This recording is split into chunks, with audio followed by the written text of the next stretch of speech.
नमस्कार विद्यार्थी मित्रांनो, आज परत एकदा आपण घेऊन आलोय भाग 2 पोलीस भरतीच्या ज्या प्रश्नपत्रिका झालेल्या आहेत त्यांच्या विश्लेषणाचा भाग 2 आज आपण कव्हर करणार आहोत.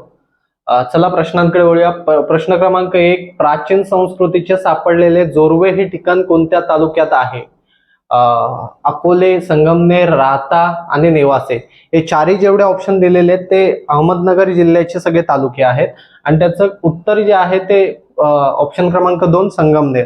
त्यासोबतच तुम्हाला लक्षात घ्या की जोर्वे संस्कृतीबद्दल काही गोष्टी महत्वाच्या लक्षात ठेवायच्या. जोर्वे संस्कृती, आता लक्षात घ्या, ही सिंधू संस्कृतीशी समकालीन असणारी संस्कृती आहे. तर सिंधू संस्कृतीबद्दल काही लक्षात ठेवायचं झालं, सिंधू संस्कृती म्हणजे जगातली सर्वात महत्वाची एक संस्कृती आहे ती म्हणजे सिंधू संस्कृती, जिची शोध लावला 1921 ला दयाराम साहनी नावाच्या व्यक्तीने. दयाराम साहनी.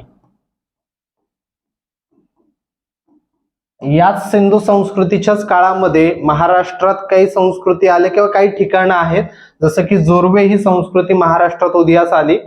त्या जोर्वे संस्कृतीला लक्षात घ्या, महाराष्ट्रातील सर्वात प्राचीन संस्कृती बोललं जातं. महाराष्ट्रातील सर्वात प्राचीन संस्कृती, महाराष्ट्रातील सर्वात प्राचीन संस्कृती म्हणून ओळखली जाते. ठिकाण मी तुम्हाला सांगितलंय, संगमनेर नावाचा तालुका आहे नगर जिल्ह्याचा. सोबतच लक्षात घ्या, तुम्हाला एक दायमाबाद, बऱ्याच वेळा परीक्षेला प्रश्न विचारलेला आहे. दायमाबाद हे ठिकाण म्हणजे सिंधू संस्कृतीच्या काळातील हे ठिकाण महाराष्ट्रात कोणत्या ठिकाणी आहे? तर लक्षात घ्या, संभाजीनगर या ठिकाणी आहे. संभाजीनगर म्हणजे गोदावरीच्या नदीच्या काठावरती हे दोन्ही ठिकाण तुम्हाला दिसतील. सोबतच महाराष्ट्रात असणारी एक महत्वाची म्हणजे काय, महापाषाणकालीन संस्कृती. महापाषाणकालीन संस्कृती.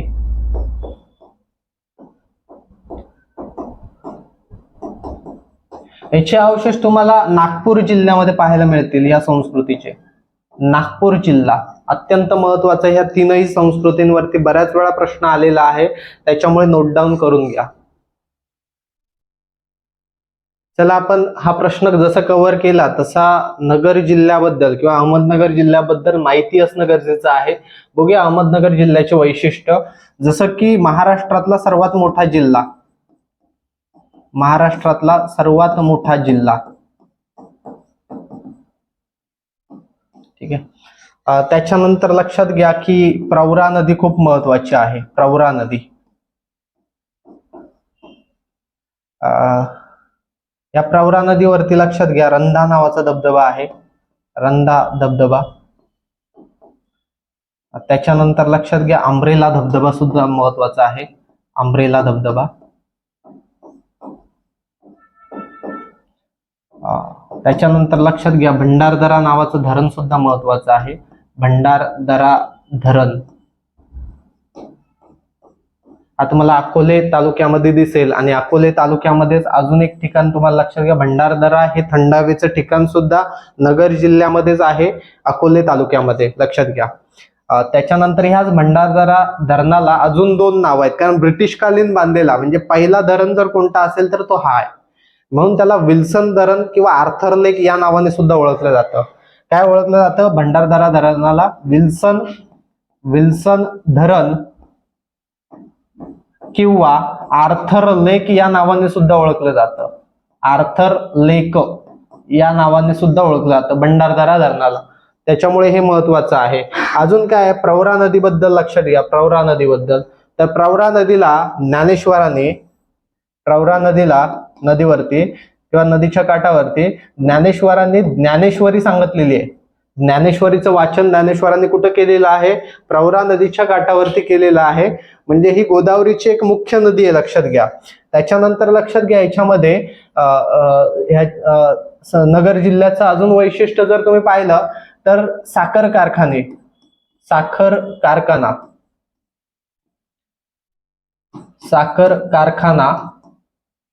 1949 ला स्थापन केलेला आहे.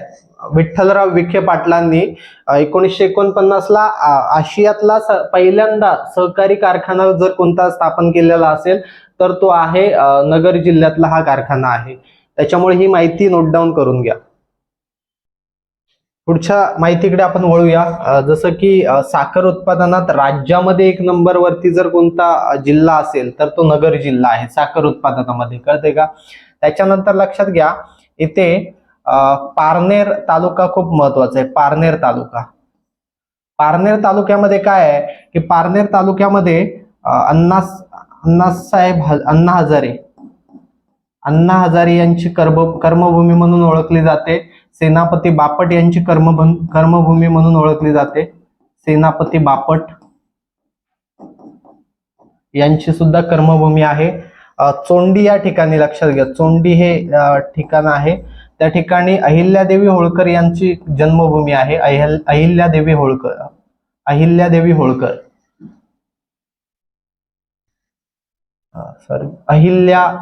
होळकर यांची जन्मभूमी आहे.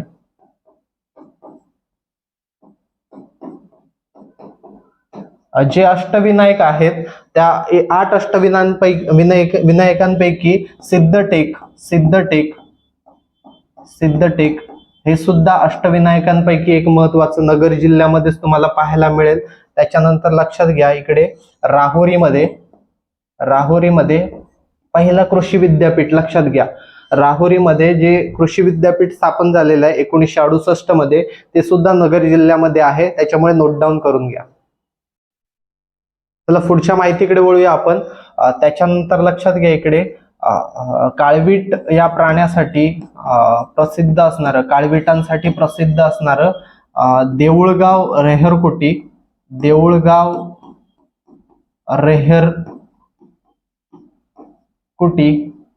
हे जे अभयारण्य आहे ते सुद्धा नगर जिल्ह्यामध्येच आहे. त्याच्यानंतर नगर जिल्ह्यामध्ये अकोले तालुक्यामध्ये लक्षात घ्या इथे अकोले तालुक्यामध्ये कळसुबाई हे महाराष्ट्रातील सर्वोच्च शिखर आहे. कळसुबाई हे सर्वोच्च शिखर ज्याची उंची आहे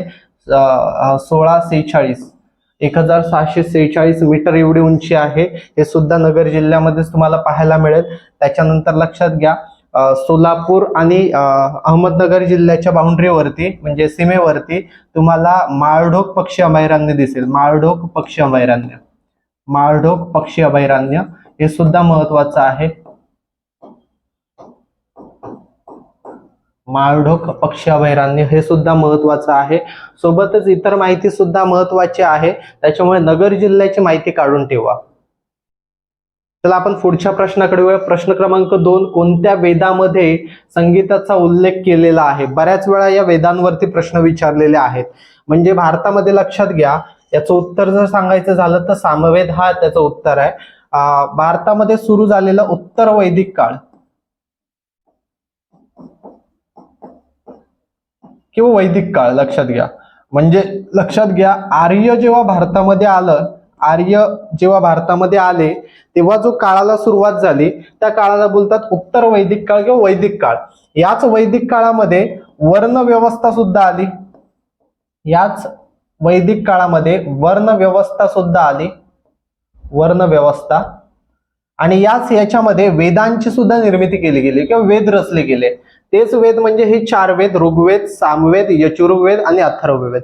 प्रत्येकाचं कार्य विचारलेलं आहे की ऋग्वेदाची निर्मिती कोणी केलेली आहे? वेदव्यास, महर्षी वेदव्यासांनी काय केलेलं आहे? ऋग्वेदाची निर्मिती केलेली आहे. ऋग्वेद म्हणजे काय? देवांची जी स्तुती केलेली ऋचा किंवा ब्राह्मणके, अरण्यके काय आहेत, त्यांचे नियम काय आहेत हे ऋग्वेदामध्ये दिलेले आहेत. सामवेदाचं कार्य काय? लक्षात घ्या संगीताचा पाया जर कुठल्या वेदाने रचला असेल तर तो सामवेद आहे. सोबतच यज्ञाविषयी माहिती देणारा जर वेद कोणता असेल तर तो सुद्धा काय आहे? सामवेद आहे. यजुर्वेदामध्ये लक्षात घ्या होम हवन असतील, अश्व हवन असेल. त्याच्यानंतर लक्षात घ्या हे जे आहेत ते यजुर्वेद मध्ये दिलेलं आहे.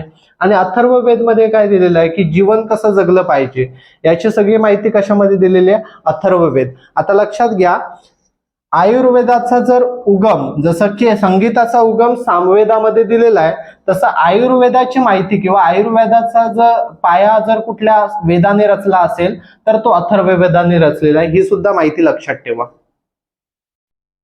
अत्यंत पुढचा महत्वाचा प्रश्न आहे, प्रश्न क्रमांक 3. गडचिरोली पोलीस भरती 2017 विचारलेला आहे.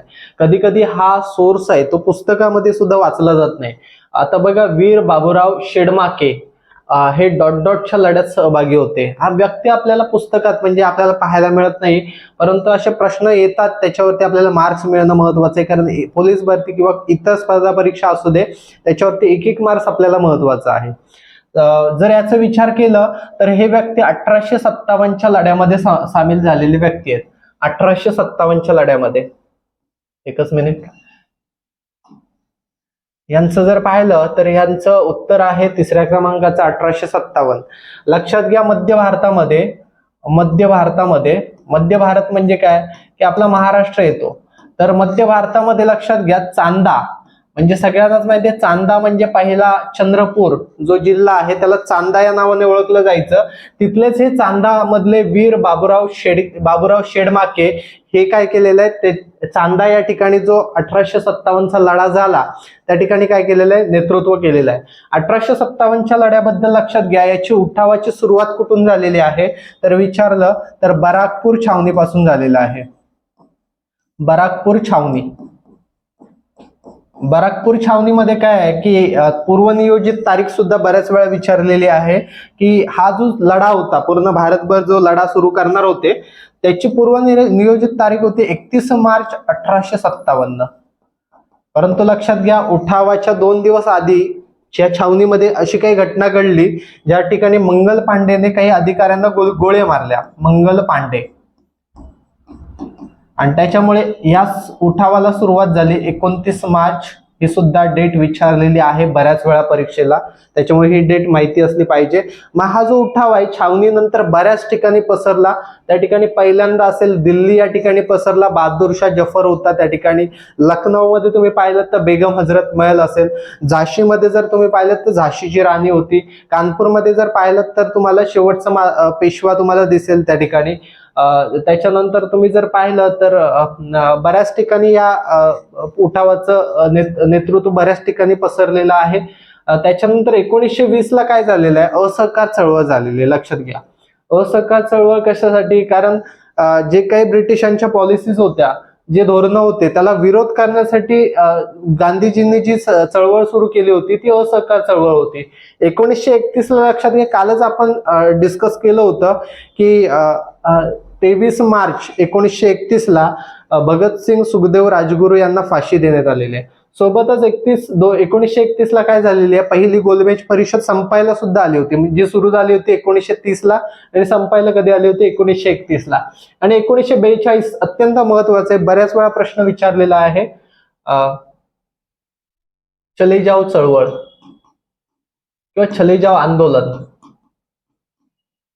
हे कुठून सुरू झालं. बऱ्याच वेळा परीक्षेला काय विचारलेलं आहे की चले जाओ आंदोलनाला किंवा चळवळीला कुठून सुरू झालेलं आहे, ते मुंबईमध्ये गवालिया टँक म्हणजे आजचं आझाद मैदान आपलं, त्या ठिकाणी पासून काय झालेलं आहे, 1942 ला सुरू झालेलं आहे. चले जाओ आंदोलनाला सुरुवात झालेली आहे त्या ठिकाणी. सो चारही ऑप्शन आपल्या कामाचे आहेत, त्याच्यामुळे नोट डाऊन करून घ्या. चला पुढच्या प्रश्नाकडे वळूया. प्रश्न क्रमांक 4. कोणत्या ग्रहाला लाल ग्रह म्हणून ओळखलं जातं? लाल ग्रह कशासाठी, लक्षात घ्या, तर याचं उत्तर आहे मंगळ ग्रह.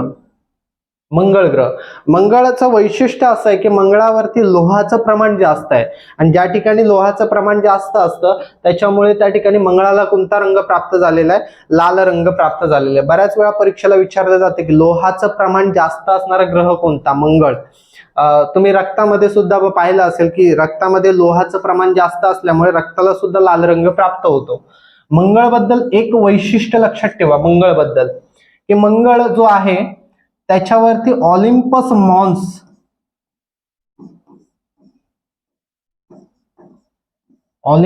मॉन्स हा सर्वात मोठा पर्वत आहे. लक्षात घ्या, पूर्ण विश्वामध्ये जर तुम्ही पकडलं तर आपल्या पृथ्वीवरती जर तुम्ही पाहिलं तर तुम्हाला सगळ्यांना माहिती आहे की नेपाळमध्ये असणारा जो आपला माउंट एव्हरेस्ट आहे हा सगळ्यात मोठा पर्वत मानला जातो. परंतु पूर्ण विश्वामध्ये मंगळ ग्रहावरती जो ऑलिम्पस मॉन्स नावाचा जो पर्वत आहे तो पर्वत काय सगळ्यात मोठा आहे, त्याच्यामुळे हे वैशिष्ट्य लक्षात ठेवा. इतर सुद्धा पाहूया आपण. बृहस्पती तुम्ही पाहिलं, बृहस्पती नावाने ओळखलं जाणारा ग्रह म्हणजे गुरु. म्हणजे गुरु हा किंवा बृहस्पती हा सर्वात मोठा ग्रह आहे, सर्वात मोठा ग्रह, सर्वात मोठा ग्रह जो आहे तो कोणता आहे? बृहस्पती किंवा गुरु. बुध बद्दल लक्षात ठेवायचं, बुध हा सर्वात लहान आहे,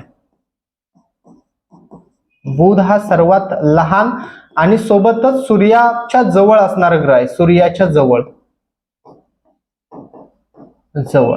किंवा सूर्याभोवती फिरणारा सगळ्यात फास्ट जो जलद गतीने फिरणारा ग्रह कोणता असेल तर तो बुध आहे, लक्षात घ्या. शुक्रबद्दल लक्षात ठेवायचं, तर याला पृथ्वीची बहीण सुद्धा म्हणून ओळखली जाते.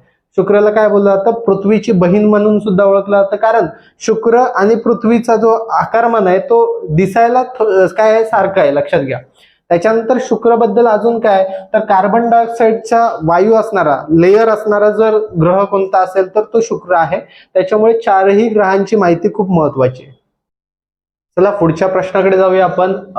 प्रश्न क्रमांक 5, भूकंपाची तीव्रता ... एककात मोजली जाते. उत्तर बघा त्याचं काय आहे? रिश्टर. तर रिश्टर या स्केलचा जो शोध लावलेला आहे, आता माहिती आहे तुम्हाला की हा कशासाठी वापरला जातो? भूकंपाची तीव्रता. शोध 1935 मध्ये चार्ल्स रिश्टर याने लावलेला आहे, चार्ल्स रिश्टर. परंतु एक सुद्धा इथे माहिती लक्षात ठेवा, भूकंप लहरी मोजण्यासाठी एकक दुसरं आहे. नाहीतर कधी कधी काय वाटेल आपल्याला की रिश्टरच एककाने मोजलं जातं, तर भूकंप लहरी मोजल्या जातात सिस्मोग्राफ याच्याने काय केलं जातं? भूकंप लहरी मोजल्या जातात. आता ऑप्शन क्रमांक 2, 3 आणि 4 सुद्धा महत्वाचे आहेत. जसं की पास्कल कशाचं युनिट आहे? पास्कल एकक कशाशी संबंधित आहे? पास्कलने लक्षात घ्या प्रेशर मोजला जातो, दाब मोजला जातो. बेल्स पास्कल या शास्त्रज्ञाने काय लावलेला? पास्कलचा शोध लावलेला आहे आणि पास्कलने काय केला जातो? प्रेशर मोजला जातो, दाब मोजला जातो. केल्विन जो आहे तो केल्विन आहे, बोरॉन केल्विन या शास्त्रज्ञाने केल्विनचा शोध लावलेला आहे, बोरॉन केल्विन. आणि केल्विन हा तापमान मोजण्याचा एकक आहे, तापमान मोजण्याचे एकक आहे. कॅलरीज हा कशाशी संबंधित आहे एकक? कॅलरीज. तर कॅलरीज लक्षात घ्या, बऱ्याच वेळा विचारलेला आहे की ऊर्जा मोजण्यासाठी जो एकक वापरला जातो किंवा मापक वापरला जातो तो कोणता आहे? कॅलरीज. बऱ्याच वेळा काय विचारलेलं आहे की मेद म्हणजे आपण जे आहारातून घेणारी ऊर्जा मिळवण्यासाठी घटक जे घेतो मेद, त्याच्यानंतर कर्बोदके आणि त्याच्यानंतर प्रथिने, हे विचारलेलं आहे की लक्षात घ्या एक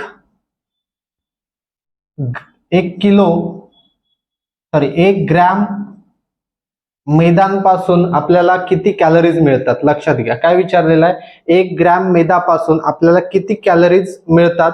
तर लक्षात घ्या इथे 9 किलो कॅलरीज. त्याच्यानंतर लक्षात घ्या कर्बोदके 1 ग्रॅम, परत एकदा 1 ग्रॅम कर्बोदकांपासून आपल्याला 4 किलो कॅलरीज मिळत असतात. आणि प्रथिनांचं सुद्धा सेम आहे, सारखंच आहे. 1 ग्रॅम पासून किती मिळतात? 4. ही आकडेवारी आहे ना ती परीक्षेला विचारलेली आहे याच्या आधी सुद्धा, त्याच्यामुळे ही सुद्धा लक्षात ठेवा. चला पुढच्या प्रश्नाकडे जाऊया. प्रश्न क्रमांक 6, रॅडक्लिफ लाईन खालीलपैकी कोणत्या 2 देशांमधील सीमा दर्शवते? आता प्रत्येक देशांच्या मध्ये काय आहे? ओढलेली रेषा आहे, म्हणजे सीमा निश्चित केलेली आहे. तर लक्षात घ्या याचं जे उत्तर आहे, रॅडक्लिफ सीमा जी आहे, रॅडक्लिफ लाईन आहे ती भारत आणि पाकिस्तान या 2 देशांच्या मध्ये आहे. सोबतच रॅडक्लिफ लाईन अजून एका देशाच्या मध्ये आहे, लक्षात घ्या भारत आणि बांगलादेश.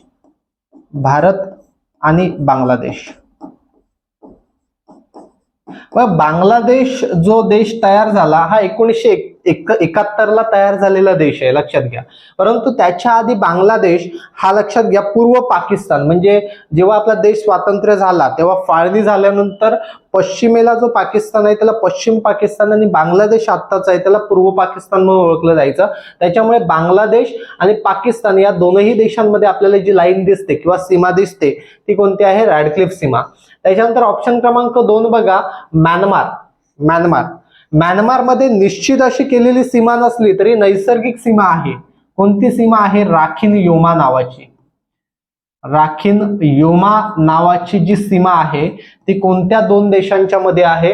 भारत आणि म्यानमारच्या दोन देशांच्या मध्ये आहे. भारत आणि श्रीलंकेच्या मध्ये कुठली सीमा नाही दिसली तरी बऱ्याच वेळा विचारलेलं आहे की याच्या मध्ये आहे ना पाल्कची सामुद्रधुनी आहे. पाल्कची सामुद्रधुनी, पाल्कची सामुद्रधुनी कोणत्या दोन देशाच्या मध्ये आहे असा बऱ्याच वेळा प्रश्न विचारलेला आहे, त्याच्यामुळे हे महत्वाचं आहे. आणि लक्षात घ्या ऑप्शन क्रमांक 4 भारत आणि चीन देशांमध्ये कोणती जी रेषा आढळते तिचं नाव आहे मॅकमोहन नावाची रेषा आढळते. मॅकमोहन सीमा, मॅकमोहन सीमा लक्षात घ्या. सोबतच लक्षात घ्या अजून एक देश राहिलेला आहे आपला भारत आणि अफगाणिस्तान.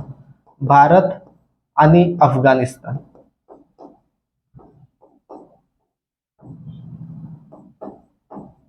भारत आणि अफगाणिस्तानच्या दोन देशांमध्ये ड्युरँड नावाची सीमा आढळते.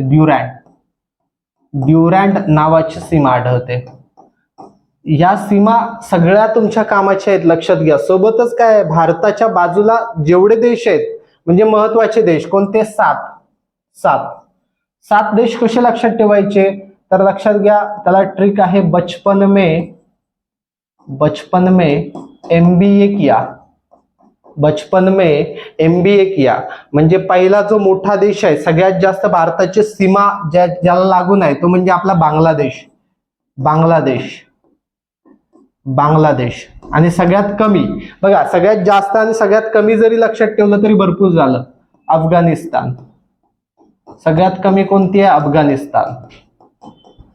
म्हणजे भारताला कमी बाउंड्री लागलेला किंवा सीमा लागलेला देश कोणता आहे? अफगाणिस्तान. आणि सगळ्यात जास्त बांगलादेश. इतर कोणते? चीन आहे, पाकिस्तान आहे बघा, नेपाळ आहे, म्यानमार आहे आणि भूतान आहे. हे 7च्या 7 देश काय ठेवा लक्षात ठेवा. चला प्रश्न क्रमांक 7 कडे जाऊया आपण.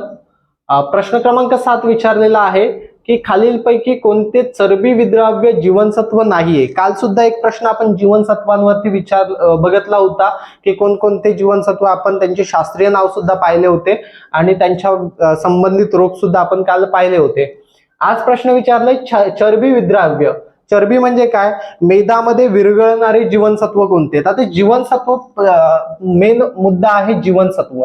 तर लक्षात घ्या इथे जीवनसत्वांचा शोध कोणी लावला असा जर प्रश्न आला जीवनसत्वाचा शोध कोणत्या शास्त्रज्ञाने लावला तर लक्षात घ्या फुंक या शास्त्रज्ञाने लावलेला आहे. फुंक. जीवनसत्वाचा शोध कोणी लावलाय? फुंक या शास्त्रज्ञाने.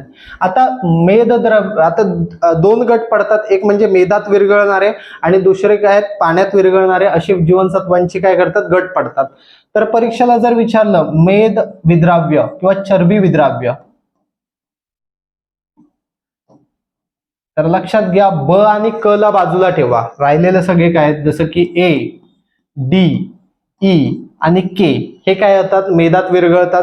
आणि पाण्यात विरघळणारे जर विचारले पाण्यात विरघळणारे जर विचारले तर बी आणि सी ला बाजूला ठेवा. जर हे 2 गट लक्षात ठेवा. बऱ्याच वेळा याच्यावरती परीक्षेला प्रश्न विचारलेला आहे. चला आपण पुढे जाऊया. प्रश्न क्रमांक 8 सापेक्षतेचा सिद्धांत कोणी मांडला? Doctor Bhatkar, doctor Gowariker, Newton आणि आइन्स्टाईन. तर सापेक्षतेचा सिद्धांत मांडला होता आइन्स्टाईन. लक्षात घ्या आइन्स्टाईनने हा सिद्धांत मांडला. त्या सिद्धांतामध्ये त्याने एक सूत्र तयार केलं. सूत्र आहे E = mc². लक्षात घ्या हा सूत्र तयार केलेला आहे. आणि या सापेक्षतेच्या सिद्धांतासाठी 1923 मध्ये आइन्स्टाईनला काय मिळालेलं? भौतिकशास्त्राचा नोबेल सुद्धा प्राप्त झालेला आहे. डॉक्टर भटकर कालच मी सांगितलं होतं डॉक्टर भटकर परम म्हणजे भारताचा जो पहिला सुपर कम्प्युटर आहे परम याची निर्मिती त्यांनी केलेली आहे. न्यूटनने गुरुत्वाचा शोध लावलेला आहे. सगळ्यांना कथा माहिती आहे की न्यूटन सफरचंदाच्या झाडाखाली बसला होता आणि सफरचंद पडल्यानंतर त्याला गुरुत्वाचा शोध लागला होता. ग्रॅव्हिटीचा गुरुत्वाचा शोध. परंतु लक्षात घ्या गुरुत्वासंबंधी किंवा न्यूटनचे काही 3 नियम सुद्धा महत्वाचे आहेत. न्यूटनचा पहिला नियम जो आहे गतिविषयक नियम जे आहेत नियम तो पहिला आहे जडत्वाचा नियम. जडत्व. त्याच्यानंतर दुसरा जो नियम आहे तो संवेग परिवर्तनाचा दर. संवेग परिवर्तन नियम. आणि त्याचा तिसरा नियम आहे क्रिया आणि प्रतिक्रिया बल. तिसरा नियम काय? क्रिया प्रतिक्रिया बल. Action and reaction is equal and opposite हा न्यूटनचा तिसरा नियम आहे. याचं उदाहरण जर घ्यायचं म्हटलं तर एखादा चेंडू आहे, तो चेंडू जर स्थिर असेल, त्याला कुठलाही बाह्य बल नसेल, तर त्याचा जडत्वाचा नियम हा लक्षात घ्या. त्याचा दुसरा नियम जर पाहिला आपण तर समजा गाडी आहे, गाडी जेव्हा वेगामध्ये असेल किंवा चालू पोझिशन मध्ये असेल, तेव्हा तिच्यावरती जर बाह्य बल म्हणजे आपण ब्रेक लावलं तर तिच्या वेगामध्ये काय होतो? बदल होतो. म्हणजे हा संवेग परिवर्तनाचा नियम आहे, त्याचं उदाहरण आहे. तिसरा लक्षात घ्या, बंदुकीची गोळी जेव्हा बंदुकीतून सुटते तेव्हा बंदुकीचा भाग काय होतो? पाठच्या साईडला काय होतो? ढकलला जातो. हा काय? प्रतिक्रिया बलाचं तिसऱ्या नियमाचं उदाहरण आहे. त्याच्यामुळे तीनही नियम लक्षात ठेवा. एक व्यक्ती इथे आहे, डॉक्टर गोवारीकर, डॉक्टर वसंत गोवारीकर. हे लक्षात घ्या की हे यांनी एक मॉड्यूल तयार केलेला आहे, यशस्वीरित्या पहिलं मॉड्यूल तयार करणारे. कशाशी? हवामान अंदाजासंबंधी. हवामान अंदाजासंबंधी यशस्वीरित्या पहिला जो मॉड्यूल तयार कोणी केला असेल तर ते डॉक्टर वसंत गोवारीकर हे व्यक्ती आहेत. चला आपण पुढच्या प्रश्नाकडे. प्रश्न क्रमांक 9 भारतीय राज्यघटनेसंबंधित आहे आणि सध्या चालू असलेला मराठा आरक्षणासंबंधित सुद्धा हा प्रश्न काय होतो? मिळता जुळता आहे. भारतीय संविधानात कोणत्या घटना दुरुस्तीने 9वी अनुसूची जोडली? आता 9वी अनुसूची म्हणजे भारतीय राज्यघटनेमध्ये अनुसूची किती आहेत? 12 अनुसूची आहेत. त्यातली 9वी अनुसूची विचारलेली आहे. पहिल्यांदा सांगतो 9वी अनुसूची काय आहे? न्यायिक पुनर्विलोकन.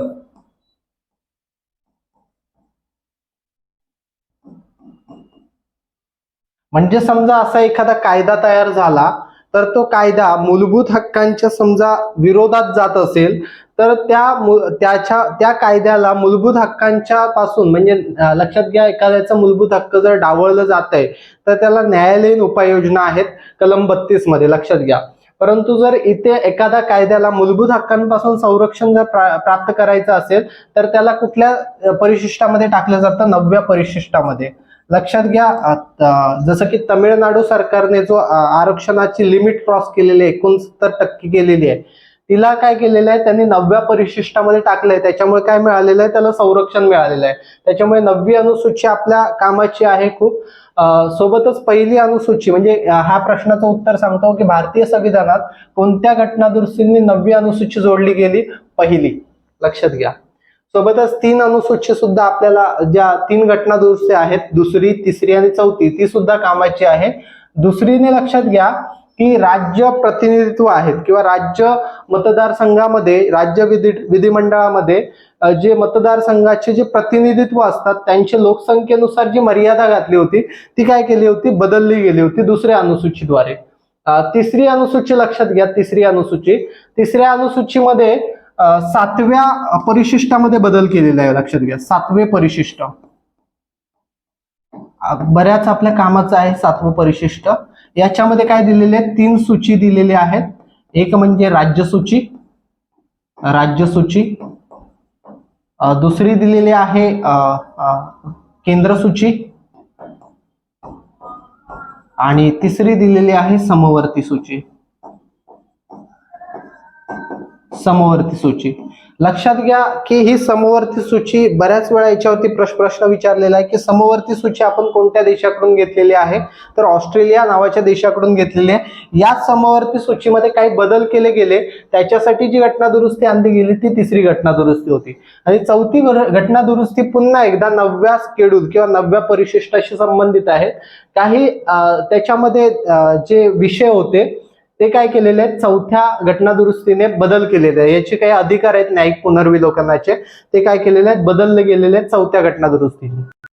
चला शेवटच्या प्रश्नाकडे. प्रश्न क्रमांक 10 आंतरराष्ट्रीय नाणेनिधीची स्थापना कधी झालेली आहे विचारलेला आहे. तर लक्षात घ्या, आंतरराष्ट्रीय नाणेनिधीची स्थापना झालेली आहे 27 डिसेंबर 1945. आंतरराष्ट्रीय नाणेनिधी ही संघटना काय आहे? तर ही आंतरराष्ट्रीय संघटना खूप महत्वाची आहे. एखाद्या देशांना किंवा यांचे जे सदस्य देश आहेत, 190 सदस्य देश आहेत, त्यांना जर कर्ज पुरवठा करायचा असेल तर त्यांना जर कर्ज प्राप्त करून द्यायचं असेल तर आंतरराष्ट्रीय नाणेनिधीची काय लागते, मान्यता लागते. सोबतच आंतरराष्ट्रीय नाणेनिधीला जी संघटना आहे तिला तिची जी बहीण म्हणून ओळखली जाते ती म्हणजे जागतिक बँक.